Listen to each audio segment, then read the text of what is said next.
आज आइए हम परमेश्वर का वचन साथ में अध्ययन करने का कुछ समय ले।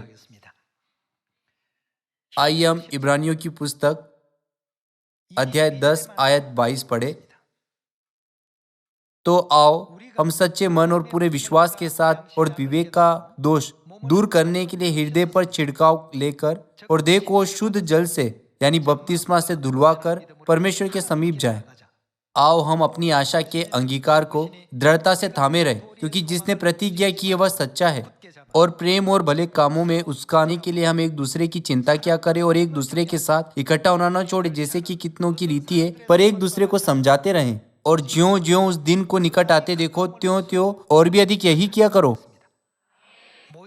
हमें एक दूसरे के साथ इकट्ठा होना नहीं छोड़ना चाहिए और हमें एक दूसरे को प्रेम और भले कामों में उस्काना भी चाहिए। परमेश्वर हमें सिखाते हैं कि हमें ऐसा करने के द्वारा सुसमाचार पूरा करना चाहिए। हमें अवश्य ही एक दूसरे की देखभाल करनी चाहिए, उन्हें प्रेम करने के लिए प्रोत्साहित करना चाहिए और दयालुता, धैर्य और संयम का अभ्यास करना चाहिए। हमें एक दूसरे के साथ आपस में ऐसा संबंध रखना चाहिए कि हम एक दूसरे की स्वर्ग के राज्य में प्रवेश करने में सहायता कर सके।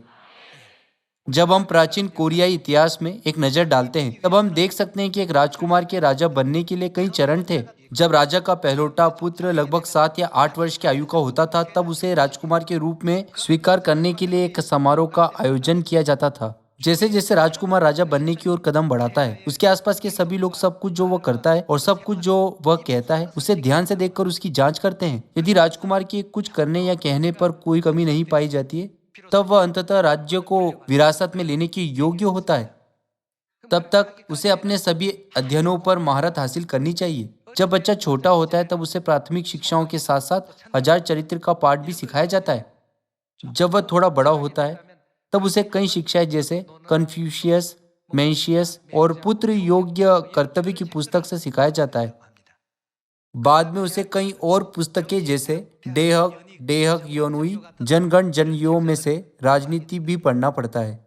जब वह इन विषयों को पढ़ता है, तब शिक्षक प्रतिदिन राजा को उसका परिणाम सूचित करता है।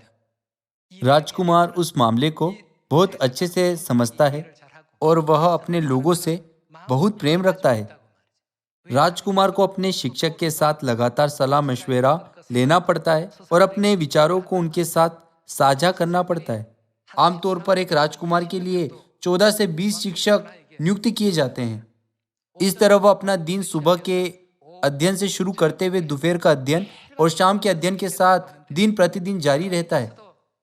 उसी तरह परमेश्वर ने हमें स्वर्गीय राज्यपदधारी याजक बनाने के लिए एक पुस्तक दी है, जिसे बाइबल कहते हैं। हमें सभी 66 पुस्तकों पर महारत हासिल करनी चाहिए। जब परमेश्वर ने हमें प्रचार से संबंधित मामलों के बारे में सिखाया, उन्होंने हमें एक शिक्षा दी कि हमारे पास माता का मन होना चाहिए। क्या होगा यदि हम उस आवश्यकता को पूरा न करें? तब हम अयोग्य घोषित कर दिए जाएंगे। भले ही एक व्यक्ति के पास पहाड़ों को हटा देने का विश्वास हो, परंतु प्रेम ना हो, तो अंत में इसका मतलब है कि उसका विश्वास कुछ भी नहीं है।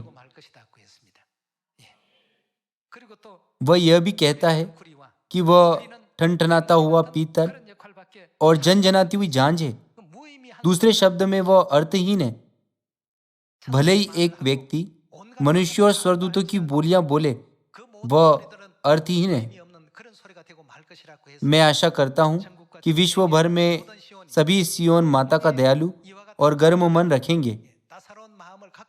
आइए हम सभी उन आत्माओं का जो हमारे आसपास है एक एक करके नई वाचा के सत्य की ओर मार्गदर्शन करें। आपका बहुत धन्यवाद। परमेश्वर आपको आशीष दे।